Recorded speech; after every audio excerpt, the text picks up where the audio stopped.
A very warm welcome. You're joining us here at Hyde Park on Other Derana 24, and tonight we'll be talking about the profound global changes that the world is facing and Sri Lanka sitting at a strategically important location, how important it is for Sri Lanka to shape diplomacy, foreign policy and strike new trade alliances and other alliances with the rest of the world in order to secure Sri Lanka's position going forward. We've invited to discuss all this and the evolving security challenges and situation a panel of experts who I believe will well discuss the topic we are taking to discussion tonight. First of all, let me very warmly welcome to Hyde Park Admiral Professor Jayanath Colombage. A warm welcome to you. Former Foreign Secretary of Sri Lanka, former Commander of the Sri Lanka Navy and a former diplomat. We also have with us Dr. Harinda Vidanage. A very warm welcome to you. An analyst in international affairs, Director for International Relations and Director Center for Strategic Studies at the Kothalavala Defence University. I'd also like to very warmly welcome Dr. George Cooke, diplomatic historian and analyst in foreign policy, who has served as a senior lecturer at a number of universities and still working on foreign policy and diplomatic history. Thank you very much to the panel, but open question right now. I'd like to start off with our former Foreign Secretary, Admiral Professor Jayanath Colombage. We're facing a lot of vulnerabilities amidst these uncertainties and the changing nature, the structure of world order and affairs. How would you analyze the situation today from a Sri Lanka perspective? Well, Indeewari, it is true when you said that the world is in a flux. It's a very dynamic world, and so many unpredictable events are taking place in the world, which has a bearing on many other nations who are not really part of that issue, like Sri Lanka. So we are not immune from what is happening in the world. But when you really analyze, I think what is happening now are not really new. It have been happening in the past as well. You know, similar situations have happened in the past. Now, right now, we keep talking about the world order. Now, what kind of a world order we have right now? Is it a unipolar world, multipolar world, or bipolar world? This is one question we have. I think we all like to have a multipolar world where many countries are having power so that no one really goes to fight with the other. But I think it is changing very quickly now. Anyway, we kind of have a unipolar world at the moment, and we have one big major power which is militarily extremely powerful, economically powerful, and we see another power coming close to that. So this is a conflicting situation. Now there is a theory called Thucydides' trap. In such a situation where there is an established power is being challenged with a rising power, 12 out of 16 times they have gone to war. And we wish that this time it will not end up in a war, because the war is not something that we need in the world. Of course, although we don't have a major war, there are many conflicts in the world and impacting us as well, right? So right now when we talk about America and China, these are the two powers that we have, the number 1 and 2. And we wish that they will not go into a conflict. That means fighting.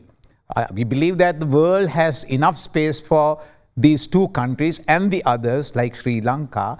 But now the problem is increasingly the world order, the international system is being challenged.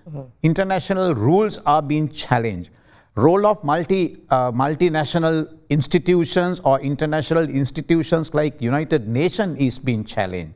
So where does a small country like Sri Lanka fit in and move through this turbulent time? So that is a very critical task ahead of a country like Sri Lanka, because we are small militarily, we are small economically, we are an island nation, as you said, in the critical land space or in the critical location in the Indian Ocean. But this critically important geostrategic location in the Indian Ocean can bring us unwanted attention by the superpower. So this is something we have to really guard against.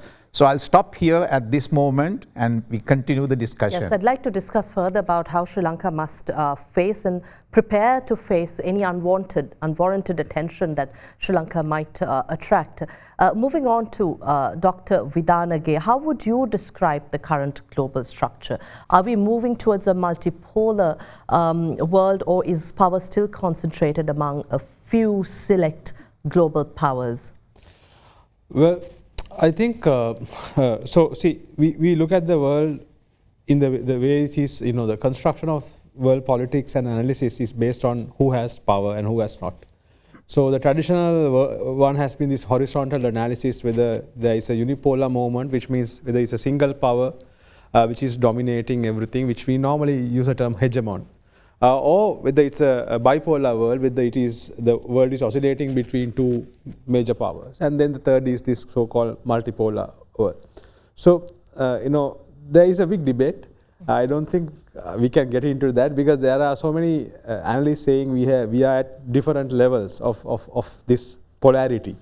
But the problem is not about the polarity. The problem is the fact that there was a way predominantly the world functioned since the end of the Second World War, which is in international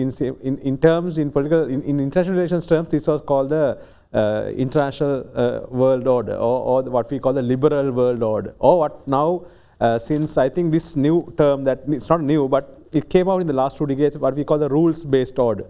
The rules-based order was kind of a Obama administration time pick, because it kind of succeeded the so-called liberal world order. So there is a agreement since the last couple of years, this rules-based order, which when you say the rules, it basically means liberal international values, norms and systems, was coming to an end, or was in decline. But I think most agree that since December last year, that rules-based order has come to a complete end. Which means the very defender of that order feels, this is not a critique or this is an analysis, this is the fact that the rules-based order was kind of hinging around the centrality of the US. US was the fulcrum of this rules-based order. And clearly the reason I'm saying since December, it's not because the Americans chose to capture Maduro, the Venezuelan president. Since December, the Americans, the new administration's national security strategy was released in December. Normally, the US national security strategy is looked upon by everybody to as a benchmark of how the global international security architecture will be seen by the Americans, and how it would be shaped by the Americans, and what role America would play in that.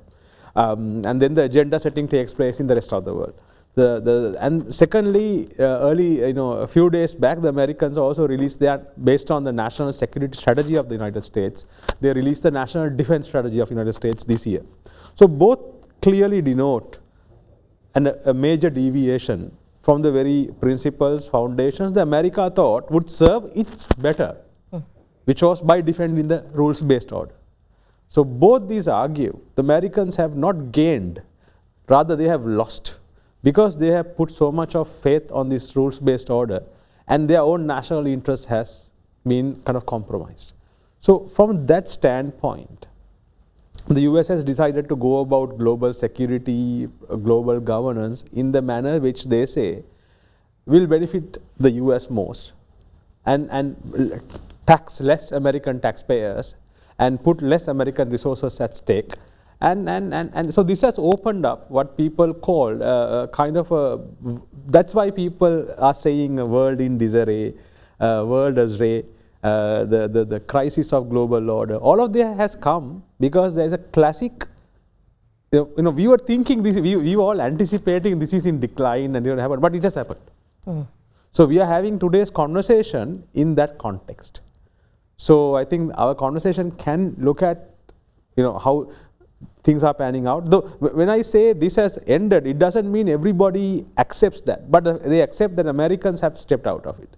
So there is a lot of debate about the role of middle powers. what will the middle powers, the Canadas, the Germanys, the France, Australias, Japan could do in this?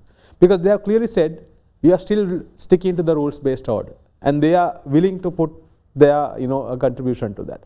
And then the biggest question regarding Sri Lanka is, in such a scenario, how would small states be affected? To what degree? Right. I will stop there. Yeah. Yes, so we'll have much to discuss now, whether it's the world in disarray, disorder, decline. I think this is your expertise, Dr. Cooke. You talk about international systems. This is a time when the international system, as we know, is being tested. International institutions like the United Nations are widely regarded as ineffective. So what does this really mean to countries like Sri Lanka, and how would this meaningfully play out in addressing the challenges that we see today, which are not distant, but we see these challenges as we speak? Let's go back in time here, Indeewari. Let's look at where we are right now. We're talking about the tension, we're talking about the chaos we're seeing on the world stage. But this is not the first time we've seen situations of this nature. We saw a massive change at the end of the 80s into the 90s. We saw the disintegration of the Soviet Union. We saw a new world order coming about at that particular stage. Predominantly, we do see a post-Second World War global domination that we have had from then to now. But we really saw a massive change coming about with the unipolar creation post-Soviet Union. But let's go to the period before that. Let's go to the period before 1945, where we had a multipolar system in the world. We had that with regard to the Great War, or the First World War as it was later known. We saw it during the 20-year period between the two wars. We saw that before that as well. But what can we learn from that period? What do we understand from that period? In the last 35 years, we have seen such rapid change, countries coming up so fast, so rapidly, it has almost been unprecedented, except of course with the growth of particular countries. Take Japan, for example, post-Second World War, how that country developed. But look at what is happening with the rise of China. Look at what is happening with the rise of other countries. Look at Korea in Asia. Look at so many other powers in Southeast Asia. This has resulted in massive need for space, power on the world stage. They're all competing, they're all wanting to be a part of the international system. They're not content to grow nationally within their countries. They want space on the world stage. And that means space taken away from others who are already on the world stage. And this is where the competition is getting heightened. It's getting heightened even more in the current context. We do see two key contenders up there on the world stage, but that's not the only two. There are others. Russia is not too far behind in terms of wanting to have dominance, having a role to play. We're talking about alliances that have been built and nurtured over the years. We're looking at organizations like NATO. The expansion of NATO, what that has resulted in, how that has caused tension in that part of the world. And this is where we sit over here in South Asia, in the Indian Ocean. We are facing consequences. Most unfortunately, these consequences come our way. As has been noted on many occasions, Sri Lanka does attract a lot of attention. We have a lot of positives in our favor. But of course, that attention can also turn negative. And that is where we have to be very concerned about what is happening on the global stage, especially when you look at, you also touched on the United Nations and where the UN is going and what the role of the UN. President Trump was questioned a few days ago and asked whether he felt that his new Board of Peace would be a competitor to the UN. And he said he saw potential in the UN. He has not discredited, he has not written it off. He may not be actively participating in certain UN agencies and organizations and might be withdrawing from some of them, already has. But that does not mean that the goodwill that can be generated through multilateral fora like the United Nations can ever be discontinued. These are lessons that we have learned before the start of the Second World War. We learned that also right now. Admiral, Professor Jayanath Colombage, you were Foreign Secretary, as I mentioned before, but also Commander of Sri Lanka Navy then. I believe the situation then was not as consequential as we see now. But however, you've seen these changing dynamics of foreign policy. And today, the uncertainties need to be addressed as situations arise. So how would you analyze the situation for small countries like Sri Lanka, and how important it is it for small countries like Sri Lanka to have a foreign policy geared to address these vulnerabilities? Yeah, Indeewari, you are right, because when you consider Sri Lanka with many other countries in the world, there is a huge asymmetry. I mean, we are not a militarily powerful country, and right now our economy is not powerful as well. But we have to survive in this new environment that the world is in. Though there are many challenges to the survival of these small countries, what is the best way for a small country like Sri Lanka to survive? That is if the international system, the rules-based order, multilateral system, the respect for territorial integrity, sovereignty, these are respected, we are happy, because we are not having a power to dictate terms on another country, but we could be challenged. Now you keep mentioning that we are in a very important location. As I mentioned, this geostrategically important location can be a curse in this new situation that is developing. Now, what if a powerful country say that you have to be with us, right? If not, there will be consequences. And during my time in the government service, it was never the case. We could talk, we could negotiate, we could discuss. There was no hard and fast rule that we have no choice but to follow the wish of a big country. But right now it has changed. Now this is, I think, a very dangerous predicament for a small country like Sri Lanka. So how do we kind of overcome that? Of course, one is some kind of regionalism. You know, we get, some kind of alliance that based on our region, if we can work together.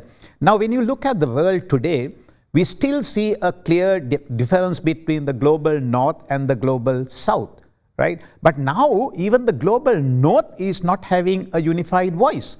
Now, we see that even in the global north, there is disagreement, there is dissenting opinions, right? So now, where do we fit in, right? One thing is, I think, one of the most important things for a country like Sri Lanka, of course, we all know the economic situation of our country. By 2028, we have to start repaying our loan, the debt, right?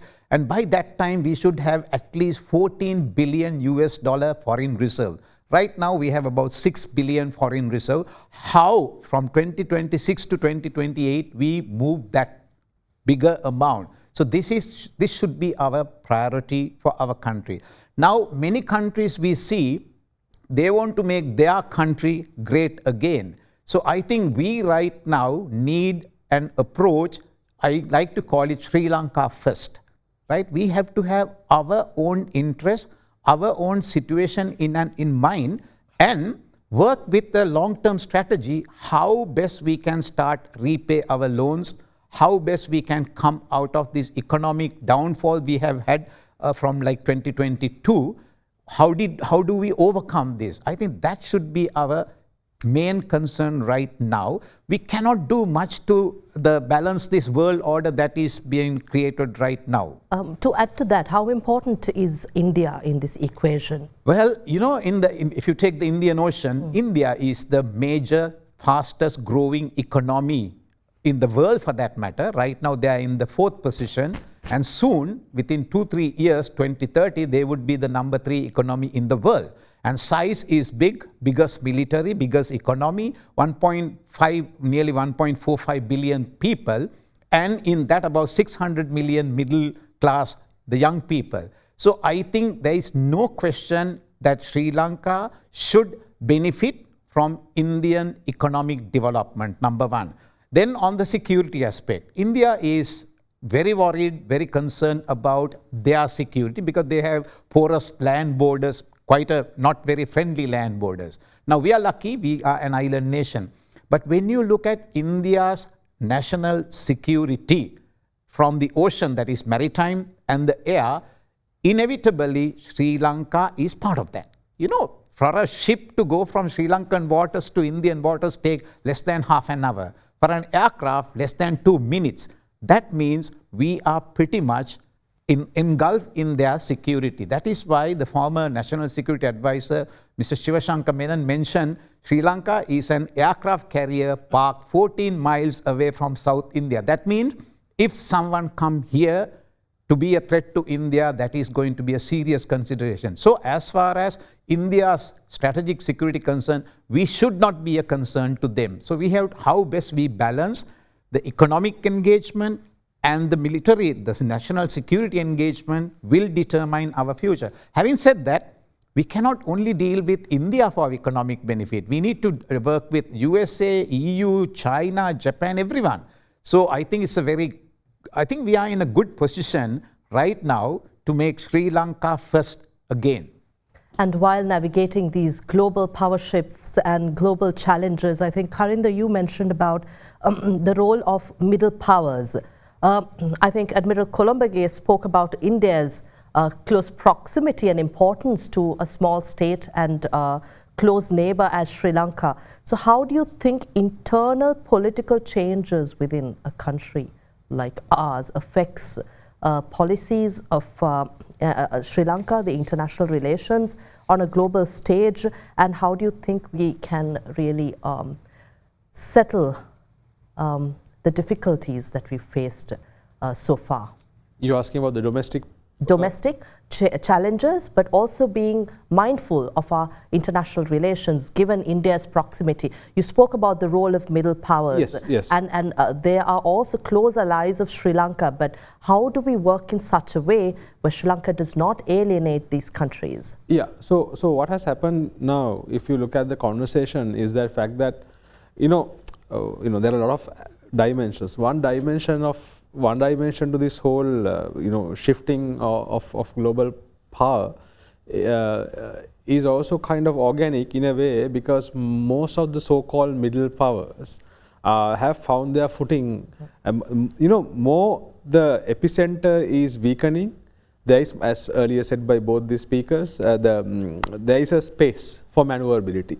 That space, when a middle and that space is first grabbed by the next most capable power, which we now tend to call the middle power.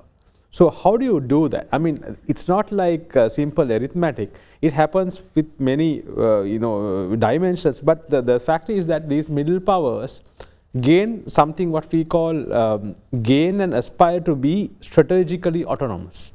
So what do I mean by that? It means middle powers want to have a larger say in global affairs and larger influence in their regional affairs, and also be taken seriously by the traditional powers. So for example, India is now clear. 10 years ago, you won't hear Indian diplomats or Indian policy leaders saying India's path towards strategic autonomy. But now India clearly puts out, we have a strategic autonomy. That what do you mean by strategic autonomy? It means they are seeking to advance their interests in manner which they think works for them best, rather than working for somebody else's. So that is but same time contributing to a certain level of stability. So these are the nuances that we need to understand. So if you look at every part of the world, that's one of the reasons why a lot of American scholars are worried with the current developments. They feel there is a massive shrinkage going in American influence, kind of a self-declared shrinkage. If you look at the most recent policy decision, they say we are a Western Hemisphere is our priority. Whereas the US earlier priority was a global security architecture, global interest. Now they say, no, our interest is in the Western Hemisphere. Secondarily, we are very much focused on the Indo-Pacific. That's kind of the thing. But that means, who's going to fill those vacuums? So then again, you see the resurgence of countries that, of course, the countries then get to play a bigger role. So you see France, Germany from Europe playing, I'm already articulating their policy. Germany is trying to revamp their military. France is kind of really flexing its muscle. India in our region. So I think coming to your question, that means countries like us, when we make our foreign policy decisions, when we make the calibrations, as well as, you know, we have to take these nuances into play, because we need to so one of the biggest problems in Sri Lanka, not just in Sri Lanka, many small states, is seeing the country next to them or seeing the regional power the way they saw it 10 to 15 years back.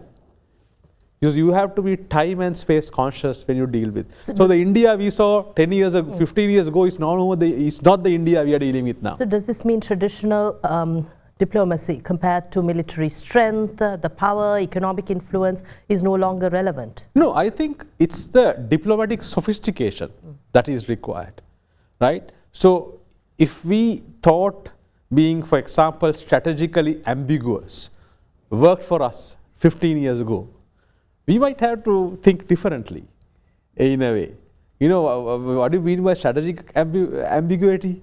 It means, you know, we don't say where we really are, but we kind of manage our affairs and get through with it. But I think, you know, so what I'm going to say is Sri Lanka also needs to cue in with the sophistication and the complexity that is emerging in our regional and the global environment. And also understand that it's not just, now diplomacy is not just about statecraft, right?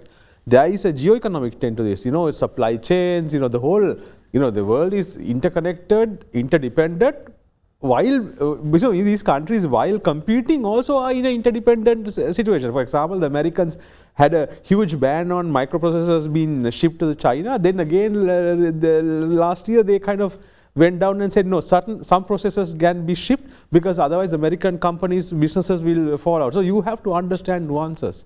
How do you deal, not just, so diplomacy is not just about doing, you know, statecraft at that level. It's about business, it's about economics, it's about people to people as well. I think George might have something to add to this. You are an analyst of foreign policy, diplomatic historian, so there's much history to look at also as we face the future challenges. But to what extent should security considerations shape a country's foreign policy decisions? Sri Lanka has put national security first, and it had been important for Sri Lanka. But at this juncture, how would you analyze the situation? This is where we need to look at the wider context of what security is. It's all about being secure. Very often we don't realize that security is a massive umbrella. There are various components underneath it. We focus a lot on the military dimension, which is very relevant, which is very important. That's the first line of defense. You want to make sure that the country's territory is safe, territorial integrity remains intact. But of course, we're looking at other aspects now. We're understanding the various definitions of security. Security also relates to food. It also relates to the economy. It also relates to climate. It also relates to the environment, agriculture, you name it. Every sector has a huge component that has to be kept secure. Why? Because we have learned, we have gone through so many repetitions. We do not want to see that once again. If you look at it from an economic perspective, we want to make sure that the economy is safe. When we look at our deposits overseas, when we look at what we're trying to attract into the country, the amount of trade that we have with other countries, we have to be very conscious that these are areas that are not just to do with one sector, one ministry. It's not something that is confined to that particular area only. For example, trade is not something that only comes within the remit of the trade ministry. There is a commerce department, true, but there's also a foreign ministry. And that is where a foreign service is also relevant at that stage. Certain countries combine foreign affairs and trade when it comes to their ministries. That's because they want to have an economic outlook. They want to have economic goals achieved during those tenures of those governments. And this is where looking at security from a much wider context is what we need right now. We need to understand every aspect of security. Military remains supreme. That remains certainly the number one aspect of security, but we've got to be conscious, especially with what is going on out there in the world. There are battles being fought elsewhere. Repercussions will be felt here. We sometimes tend to think that's happening so far away, it's got nothing to do with us. Of course it does. It has direct consequences. And this is where, from that security lens, everyone understanding the wider context of security becomes paramount at this particular stage, because we've been focused, when you use the term national security, the first thing that pops into our mind is making sure that our defense is in place. Yes, absolutely. But defense on all sides, from all potential enemies. Enemies that can come up from within, from outside. It can come in many forms. And this is where understanding security, comprehending the fullness of security becomes very relevant. Do you agree? Well, I think George is right, because now security is not just military security. And of course, human security, where George mentioned, there are many aspects. I think that is critical. Now, if you take a country like Sri Lanka, well, we need to think about national security in terms of military security, but basically it is more internally. I don't think we can think of attacking or invading another country. No, we are not. So our military should be geared mainly for that. But there is another security angle, which is because we are in the Indian Ocean. Now that is the maritime security angle. I think we need to focus a lot on maritime security in our region and to play a substantial, important role in that. So for that, actually the domination, surveillance at sea is critically important, not only for Sri Lanka. Actually, you know, Sri Lanka, by sitting near the busiest east-west trade route across the Indian Ocean, is well suited to capitalize on that and making our economy stronger. We all know the statistics, 72% of world energy, 50% of containers, 35% of bulk cargo are carried across the Indian Ocean. Majority of that is carried just 12 nautical miles, that's about 23 kilometers south of Sri Lanka. Now, how do we make use of that massive movement? And how do we maintain the peace and the stability and the current status quo of the Indian Ocean? So therefore, our security paradigm, now rather than thinking of our land security, because in any case, we are lucky we don't have a border, right? So our security should be now focused much more on the ocean, because there we actually have a responsibility to ensure that our trade is going on and to be a responsible regional player as well. So that, I think, is a new area we need to really focus a lot, while we are focusing on different aspects of human security, because economic security, as I keep saying, it's the paramount importance now. Food security, disaster management security, environmental security is the silent enemy waiting, and it will be chaos if the world allow this degradation of the environment to go on. You know, major countries, they have to play a bigger role in protecting the environment, not to allow the environment to degrade below a certain level, because our countries are environmentally vulnerable. So we have to be really focusing on the ocean security in that. I'd like to go back to George as well. I think we discussed India, and it was mentioned that we should focus on a Sri Lanka first foreign policy. So where do you think India should stand here from a Sri Lanka perspective? And we spoke about Indian Ocean region stability, security. So amid these power rivalries, where is this shifting, and what does it mean for us looking at the situation from Sri Lanka? We're very conscious of who our neighbors are. Countries have to be conscious of who their neighbors are. Very often when you are not, this is what leads to a lot of problems. We've seen this in many parts of the world, including our own history. We don't have to go too far back in time. We go back to the 80s and we saw what happened with regard to relations between Sri Lanka and India, and how things nosedived at that point, simply because of the fact that we looked elsewhere for support, for engagement, for allegiance to some extent. And this is where, for a country like Sri Lanka, we cannot adopt a policy in which we are going to ignore India or have nothing to do with India or develop hatred towards India. On the contrary, we need to engage with India. India is a country that when we have a disaster, when we have some kind of natural situation unfolding in the country, the first responder is India. Other countries do come on board, other countries do help. Whether it was an economic crisis, whether it is a climate-related crisis, India is the first country to respond. Now we've got to be conscious of that. Others come later. If at some point India wants to attack, India will also be the first country to come. By the time the others come, we would be gone by then. We would be conscious of that fact as well. And this is where, let's go back to the period just before independence. In 1945, Jawaharlal Nehru made a comment where he said Ceylon was very similar to the states of India. This is where we went on to sign a defense pact with the United Kingdom. We wanted the UK to go, we wanted independence. We wanted to see an end of colonialism.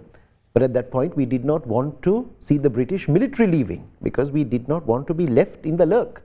We did not want to be alone. We did not know how we would have the ability to defend our country. And what was that main fear that the first Prime Minister had? And that was the fear of our neighboring country. Now, how have things changed from then to now? We are engaging a lot with India. India is having issues in the neighborhood. India is having issues with some of her neighbors as well. That is not the case with Sri Lanka, and hopefully that will not be the case in the years ahead either. We must certainly look at how we are going to work with this country. Because today, India is not merely a South Asian power. It's not merely an Asian power. It is today a global power. India has really come out onto the world stage, a very forthright foreign policy, engaging very vibrantly on the world stage with countries. We just saw what happened with Republic Day just earlier this week with regard to India, and who they invited as special guests, the heads of the European Union. Now, at that particular point, what we need to understand is that India is playing a much bigger game out there. We are a small country. We have to be very conscious of that. We work with India, but India is not the only country that we work with. This is where we have to understand that there are many countries out there in the world. Very often sitting in Colombo, we tend to think that there are 4 countries in the world. There's the United States, there's India, there's China, and of course there's ourselves. There are a lot more countries than that. How much do we engage with all those countries? How much do we engage with countries in the ASEAN region? How much do we engage with countries on the African continent? Do we even know about South America? Do we have much engagement over there? We do not have much diplomatic representation there. We do not engage widely with those countries, but there is huge potential. This is where saturation is nowhere near where we are going or what we are doing. There is so much more potential, so many more opportunities. We work with India, but we work with the world as well. I think before we go in for a break, I'd like your perspective, Harinda, whether Sri Lanka has for a long time or in a long term truly acted in national interest to respond to crisis, or did we have long term, or do we have long term foreign policy priorities? That we're going to George, but let me try to address it. Look, I think I'll start from where I stopped. Whether we actually have long-term national foreign policy priorities. Yeah. We are more this argument of long-term priorities versus the short-term or the spontaneous play. There is something I need to bring out. You know, if you look at India, because we have been talking a lot about India, I think though it is the closest country to us. Do you know? I think if you ask among Sri Lankans, our strategic, political, economic understanding probably is maybe the most impoverished of knowledges we have. You know, it's not just about public policy, or if you average Sri Lankan, how much does an average Sri Lankan know about India? You know, there is we are in this context of educational reforms and conversations, so there are fundamental things we need to fix, right? So, that's where I think we can start in the long term. You know, it's very difficult just from a top-bottom, approach where you expect the state or the government at play to kind of calibrate. One of the big and kind of articulates its policy when its own public probably is not very keen. So let me take this simple example.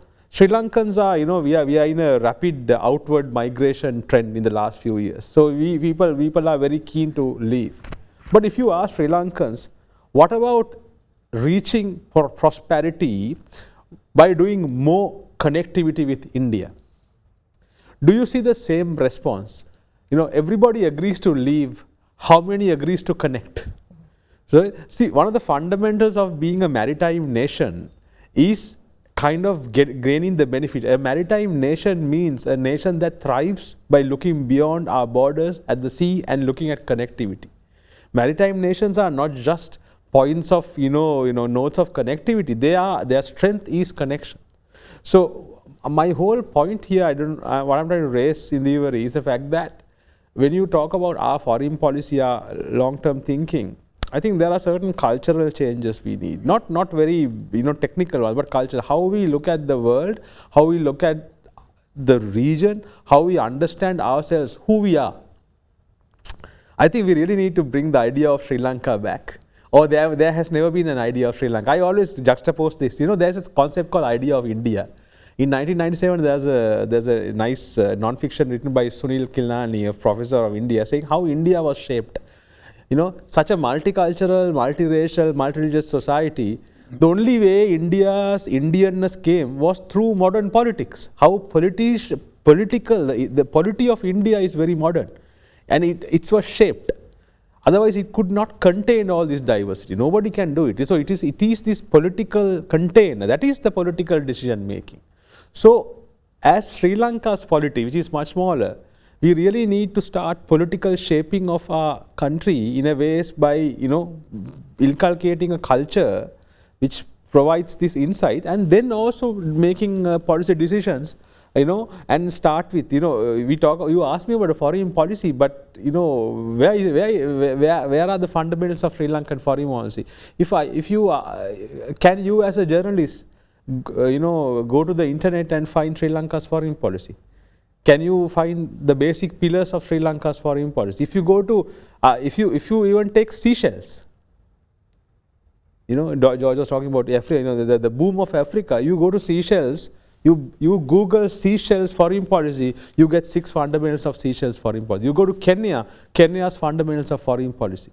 So I think there's a lot to fix. We can discuss later. I know we don't have much time, but I just thought... I must go in for a short break now. We're discussing global trade, economics, diplomacy and security amid these uncertain times, and how Sri Lanka, or whether Sri Lanka must be prepared well in advance ahead of these not so distant changes and uncertainties that we face. We'll be right back. This is At Hyde Park on Other Derana.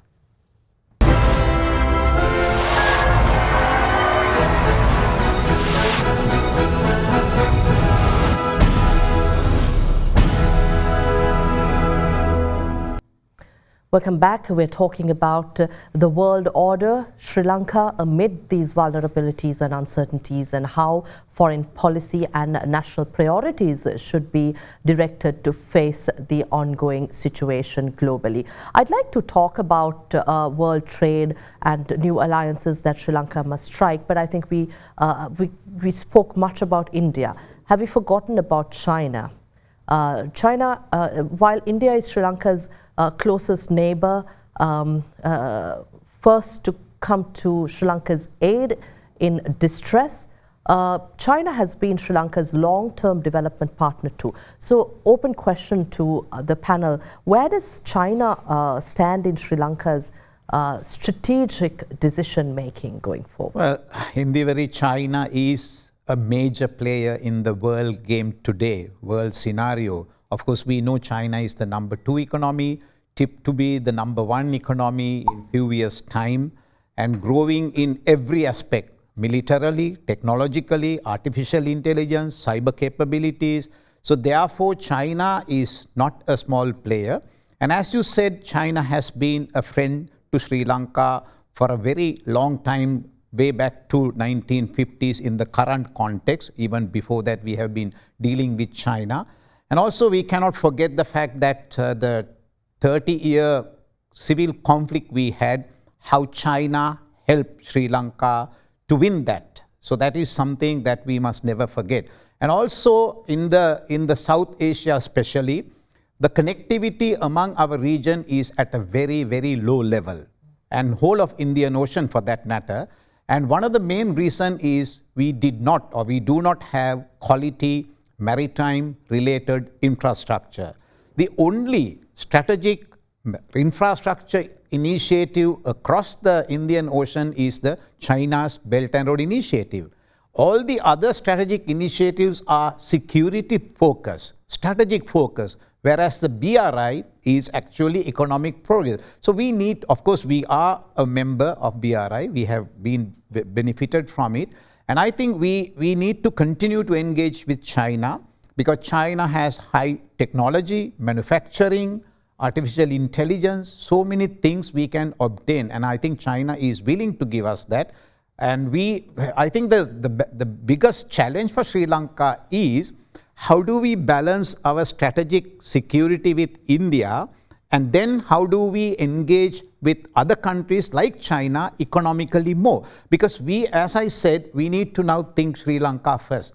Bottom line is, in 2 years' time, if we do not have at least 14 billion US dollar in our reserve bank, in our foreign currency reserve, we will be facing another major problem the way we face in 2022. So our traditional thinking, as Harinda also mentioned, is not going to help us. So we need to do something more, something different. And I think in that, of course, while benefiting from India's economic development, we need to benefit very strongly from China's economic benefit, China's technological development, and China's manufacturing capability as well. So we need to benefit from both, and we need to balance both. That is the task for the leadership, political leadership in Sri Lanka right now. What's your take, Harinda?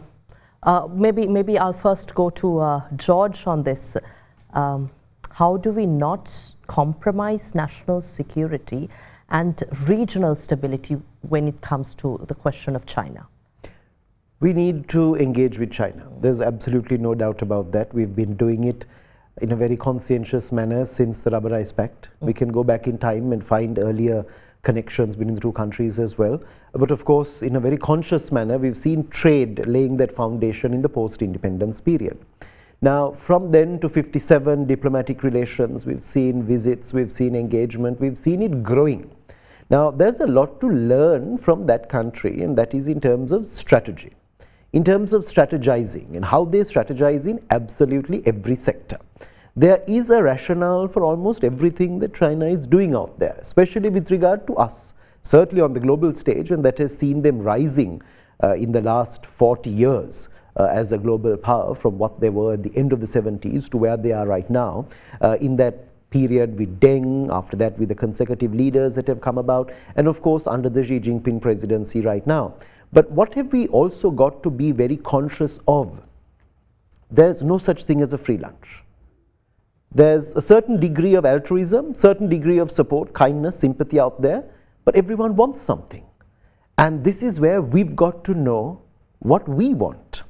We certainly understand to a large extent what they want. What do we want? Take investment, for example. We want to attract FDIs into this country. We want as much as possible. And China is a country that is more than willing to come and invest. But we've got to be conscious of how that investment is going to play into the realization of Sri Lanka's future. How is it going to directly benefit our country? Very often, we are a place in which others come and they benefit tremendously, and they reap the benefits of what they have been putting into this country. Have we derived those benefits? How have we derived it? How have we strategized and taken that on board to improve our trajectory and where we are going as a country? We opened free trade zones, we've seen development taking place. How has all of this contributed to our journey? How is it impacting our journey that much more? This is where, going back to what Admiral Colombage also keeps mentioning, Sri Lanka first, we need to think of our country. This is where we have seen in the past, we have labeled leaders as being pro-Indian or anti-Indian, pro-American or anti-American, pro-China or anti-China. We don't need that anymore. We need to focus on our country. We are a small country. We are not the center of the universe. We've got to be conscious of that fact as well. We are a country in the Indian Ocean. But we are a country that has huge potential. Look at the Indo-Pacific. Look at where there are strategies being drawn up in foreign capitals around the world. We sit in the middle of the Indo part of the Indo-Pacific.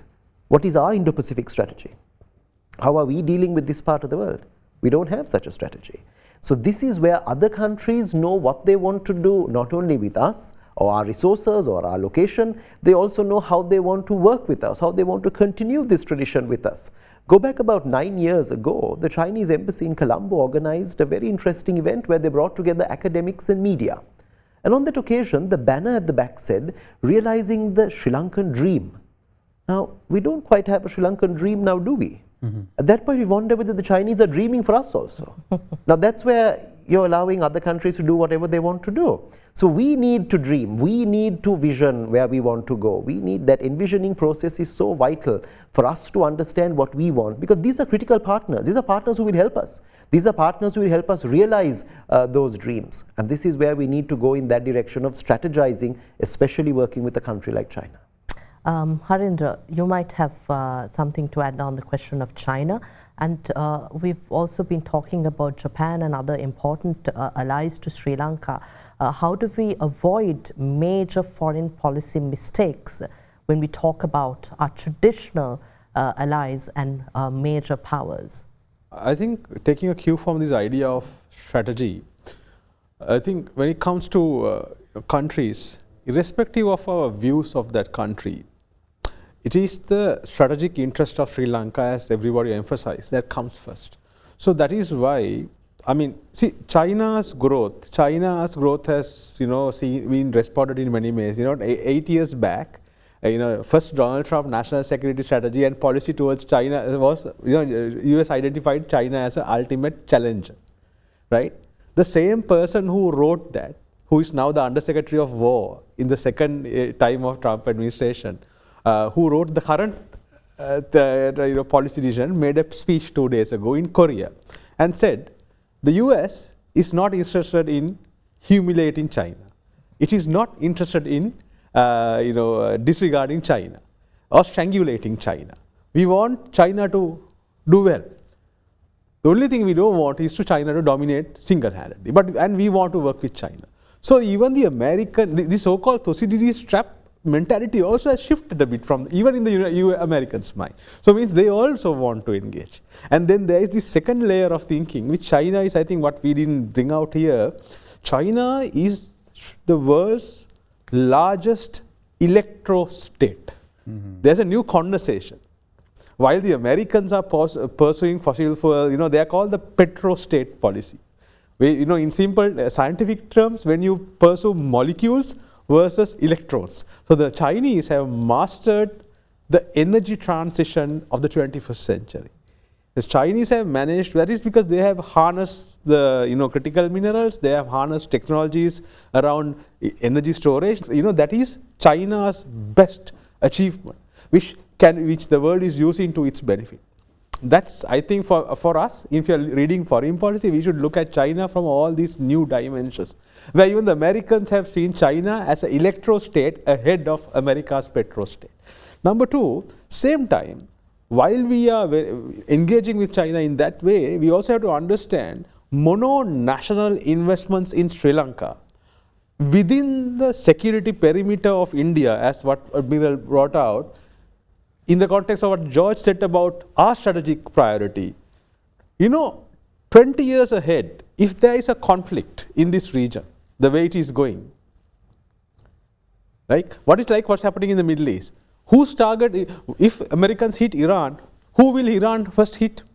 Iran will hit at the American bases in the other countries. So does Sri Lanka want to have a mono-nationalist entities in this country that may harm our survival? So strategic thinking is that. That is where I'm going to quickly go into the last part of the question about relations with Japan, Australia. So Sri Lanka must attract investment, good relations, and interactions with many of these countries. So more and more investments should be on basis of multilateral investments, where you can have a Japanese, Australian, French investment in Sri Lanka, right? Encourage countries to come as consortiums. That is what we need.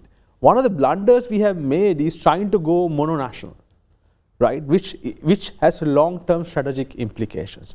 And that is what we have to learn. All these countries, Japan, all these countries, if you go to Japan, Japan's industries may be Japanese, but there's massive investments from consortiums. If you look at the global chip industry, 6 countries are working together to make the best chips in the world, which includes Japan, Netherlands, the United States, Taiwan, all coming together. So I think Sri Lanka must take a cue moving forward, as both the other speakers also emphasized. Strategic thinking cannot be like a tunnel vision. Strategic thinking is about our survival, or as they said, Sri Lanka first. It is, when you say Sri Lanka first, our survival and our prosperity. So to achieve that, we need this kind of multi-layered, sophisticated engagement. So whoever is in power needs to know that well. I'm told we have a few minutes, so open question to the panel once again. If you were given, let's say, a minute or two to advise the next generation of leaders on how or what guiding principle they should have in terms of dealing with the rest of the world, and be to the current policymakers or policymakers as a whole, how we must ensure that we don't erode the trust that we have with the rest of the world. Open panel, who wants to go first? Yeah, very briefly, yes. I will start. Study the history, study the patterns, study the events happening in the world, keep the interest of your country as in your heart. That is the most important thing. Always think Sri Lanka first. Our economic prosperity, our survival, benefit of our people. And it's a difficult world, that is true, but we can still navigate, we can still manage this turbulent world if we can get our bearings right to where we want to be in 5 years' time, 10 years' time, with a long-term strategy. And I wish that our country is capable of doing that. We have to do it, no choice. George, Harinda? One thing that we've got to be conscious, and leading from the comments made earlier, it's knowledge, understanding, being able to comprehend, being aware. That whole building of awareness becomes absolutely paramount. If we are not aware, if we do not know what is happening out there, we will repeat the same mistakes, we will go through the same pitfalls, we will have the same challenges to deal with. So this is where awareness, knowledge becomes absolutely essential for everyone. This is not only with regard to those in the general public, this is also for those who are involved in policy formulation and implementation. This is across the board. We must understand our own trajectory, understand our neighborhood, understand our key partners out there, but also understand the global scenario. We are an island, we are all islanders, but we're not an island in that sense of the word. We're not maroon, cut off, floating somewhere in the Indian Ocean. We are a country that has integrated with the world for centuries. We've got to be conscious of that and continue that integration and engagement, because this is where, for a small country, multilateral institutions are essential, multilateral engagement is essential, neighborhoods are very important. You and I can change neighborhoods, countries can't. We've got to be conscious of all these areas and go forward focusing on the need for knowledge, awareness building, dialogue. This is what is absolutely critical. Yeah, I agree with both, and I think we should seriously introduce strategic thought at every level of education. Because one of the biggest problems we have is, we see so many numbers of island rank first university graduates. Sri Lanka has a very intelligent set of people. Education system is geared for that. But does that align with our strategic thinking? Look at the most educated people's opinions about the world, opinions about culture, opinions about progressive ideas, and opinions about our own interests. So I think I agree with the idea Sri Lanka first, but we also have to be a Sri Lanka first with a pinch of salt. In a way, we have to be inclusive. We have to understand the inclusivity. We should understand the neighborhood as well. Be sensitive to who's around us, and we have to be proud Sri Lankans, but also understand the global dynamics. I think in that context, being the strategic thought is the most important thinking, because in leadership we are very we are very wealthy with ideas and intentions, but we are very much strategically impoverished. So Sri Lanka we are here not because of any curse of anything. The curse itself is that we have not been strategic enough. Right. I think we have to go ahead with that. Thank you. I think on that note, one thing we advise, we understand that Sri Lanka should be well prepared going forward amidst these uncertainties as the world changes, power dynamics change, and Sri Lanka sitting in a strategically important location will not just serve to Sri Lanka's advantage. Thank you very much. We had a distinguished panelists, former Foreign Secretary, the 18th Commander of the Sri Lanka Navy, and former diplomat, Admiral, retired Professor Jayanath Colombage. Thank you very much for your time here. Thank you very much. We also had with us Dr. Harinda Vidanage, International Relations Analyst, Director for International Relations and Director for the Center for Strategic Assessment at the Kothalavala Defence Academy. Thank you very much for your expertise as well. We also had with us Dr. George Cooke, Diplomatic Historian, Analyst and expert in foreign policy. Thank you very much for sharing your expertise with us this evening. And we'll see you again next week with yet another discussion here at Hyde Park. Enjoy the rest of the lineup of programs. Have a good evening.